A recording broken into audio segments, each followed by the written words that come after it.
So if you want to learn how to use StockX in 2026, yeah, this is the full step-by-step guide to buying sneakers, streetwear, and collectibles safely on the platform. First, StockX is a resale marketplace where you can buy verified sneakers, clothing, and accessories. Every item goes through authentication before it reaches you. Next, go to StockX and create your account using your email, Google, or Apple ID. This lets you track orders and place bids. Now use the search bar to find the item you want, like sneakers, streetwear, or collectibles. You can filter by size, price, or condition. On StockX, you'll see two main prices, lowest ask and highest bid.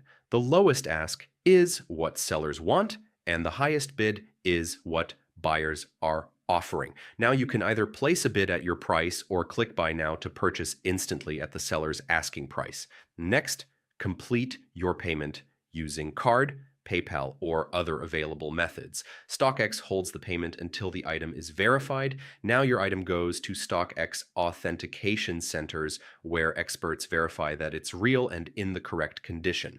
After verification, your item is shipped directly to you with tracking so you can monitor delivery. Finally, always compare prices, check size carefully, and avoid overbidding when demand is high. And that's it. That's how you use StockX step by step to buy safely and confidently in 2026.